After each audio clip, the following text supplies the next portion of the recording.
رب اشرح لي صدري ويسر لي أمري واحلل عقدة من لساني يفقهوا قولي رب زدني علما. Lecture number 42. ٹاپک نیم فعل. Unit number 7. فعل اور جملہ فعلیہ کی بناوٹ.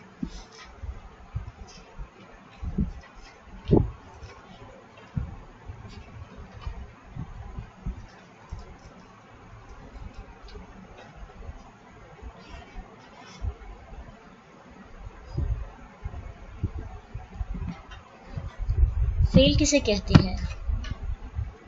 ایسا کلمہ جس سے کسی کام کے کرنے یا ہونے کا پتہ چلے اور اس کام کا تعلق کسی زمانے میں مستقبل حال یا ماضی سے ہو تو اس کو فعل کہا جاتا ہے. یہ ڈیفینیشن عام طور پہ آپ نے اردو میں بھی سیکھی ہوگی کہ فعل یعنی ورب کسی کے کام کرنے یا ہونے کے بارے میں ہمیں معلومات دیتا ہے اور اس میں زمانے بھی پائے جاتے ہیں.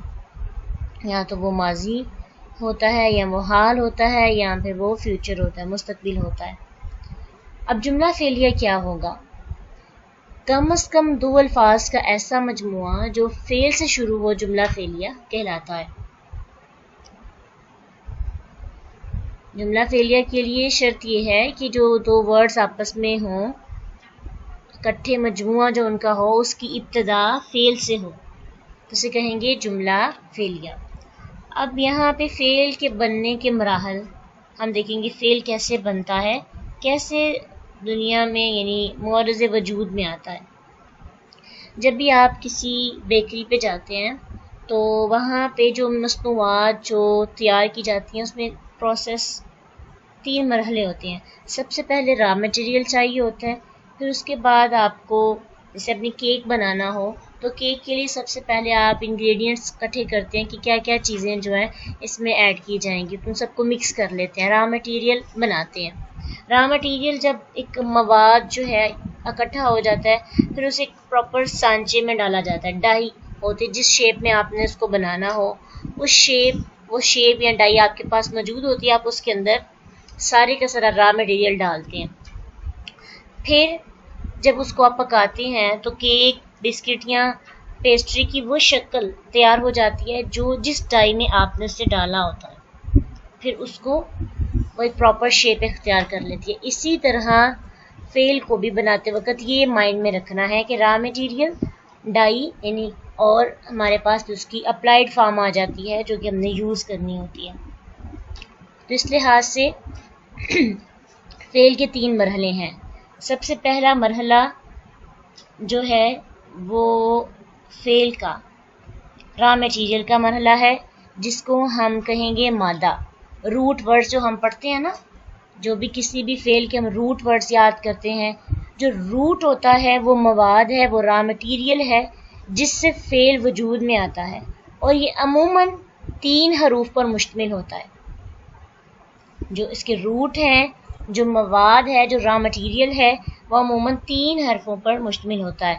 اور اس جو عربی کے مطلب چونکہ عربی میں حروف تہجی ہوتے ہیں تو عربی زبان کا جو را مٹیریل خام مال ہے نا وہ حروف تہجی میں سے ہوتا ہے. الف، با، تا، سا، اس طرح سے اس کو ہم خام مال کہیں گے، روٹ ورڈ کہیں گے.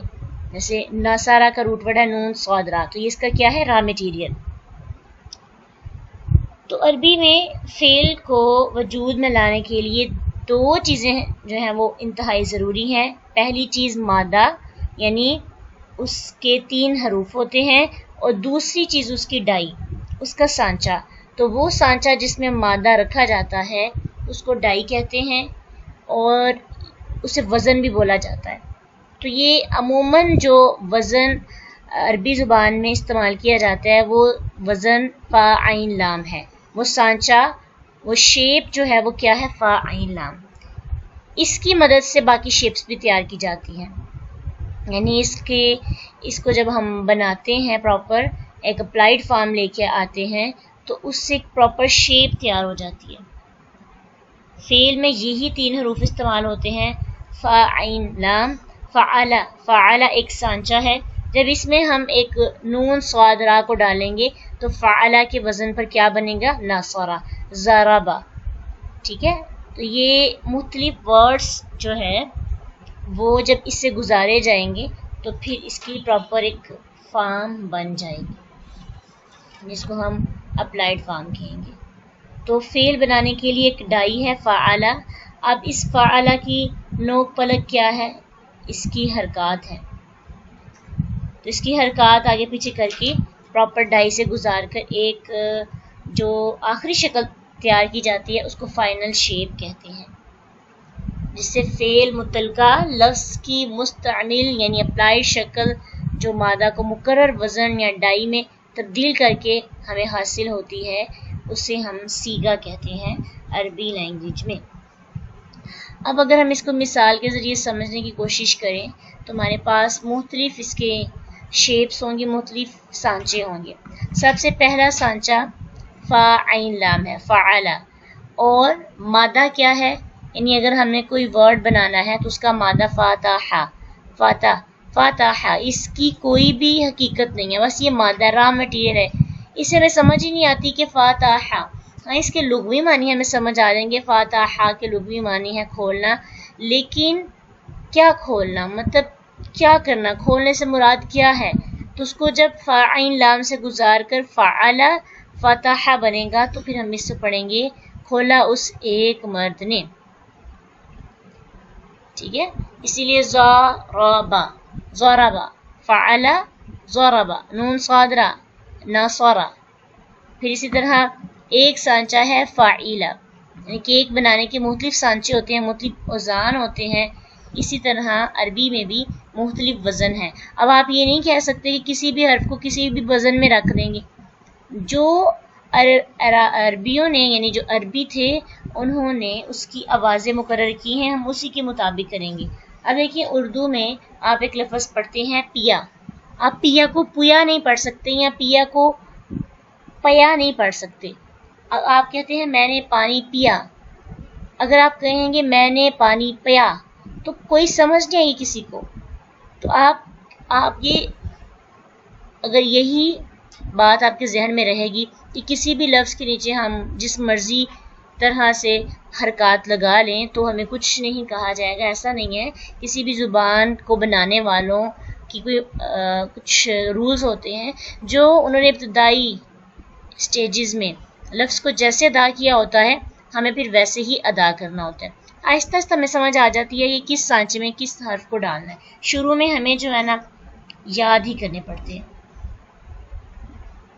اس لیے شروع کے دنوں میں ہمیں ان کو پراپر یاد کرنا پڑے گا. تیسرا وزن جو سانچہ ہے وہ ہے فعولا. جیسے کاف را میم اس کا روٹ ورڈ تھا، اس کا مادہ تھا، تو فعولا سے گزار کر یہ بنا کاروما. ہا سین را، ہا سین نون کو فعولا سے گزارا تو بنا حسنا. با عین دال کو فعولا سے گزارا تو یہ بنا بعودا.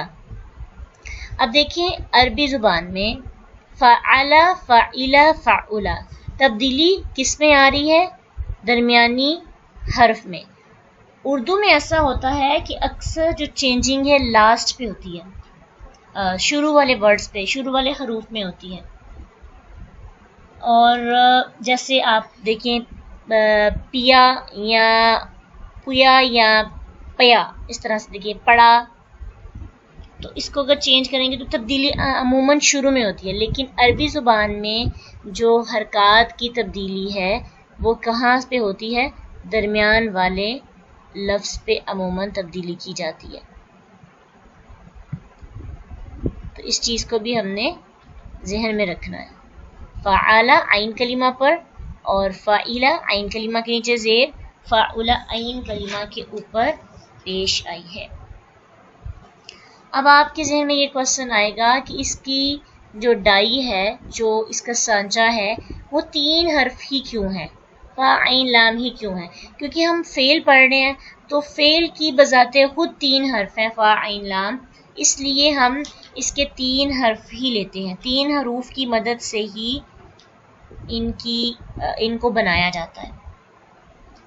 ٹھیک ہے، تو اس چیز کو بس ذہن میں رکھنا ہے.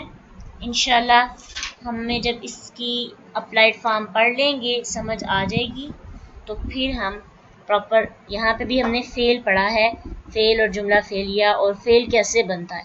تو اب نیکسٹ ٹاپک اس کا سٹارٹ ہو جائے گا. پراپر فعل کی 3 زمانے ہوتے ہیں، فعل ماضی، فعل مستقبل، فعل حال. تو اس کا نیکسٹ ٹاپک ہے فعل ماضی. تو فعل ماضی کیسے بناتے ہیں اور پراپر اس کے تمام صیغے کیسے مورز وجود میں آتے ہیں، اس کو سیکھیں گے. بس ابھی ذہن میں یہ رکھنا ہے کہ اس میں ہمیں اوزان کی مدد سے وزن ہوں گے، وزن کی مدد سے ہم نے صیغے بنانے ہیں، وزن کی مدد سے ہم نے فعل کو آگے لے کے جانا ہے. تو فعل کے جو ابتدائی دروازے ہیں، 3 دروازے ہیں، ایک فعلہ دروازہ ہے، ایک فاعلہ اور ایک فاعولہ. ٹھیک ہے، جب فعل بنے گا تو اس کے سب سے ابتدائی 3 ڈورز ہوں گے، اس کے بعد بڑھتے جائیں گے، لیکن فرسٹ 3 ڈورز یہ ہوں گے، جس کو ذہن میں رکھنا ہے. انشاءاللہ جب یہ ذہن میں آئیں گے تو جب آگے پڑھیں گے تو ہم آسانی سے بتا سکیں گے کہ یہ والا لفظ فاعلہ کے وزن پر ہے، عالمہ فاعلہ کے وزن پر ہے.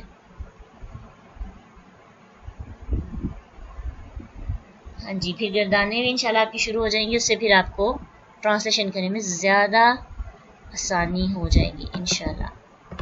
تو کل پڑھیں گے ہم نیکسٹ ٹاپک، نیکسٹ لیکچر میں فعل ماضی اور پھر اس کی گردان بھی سیکھیں گے.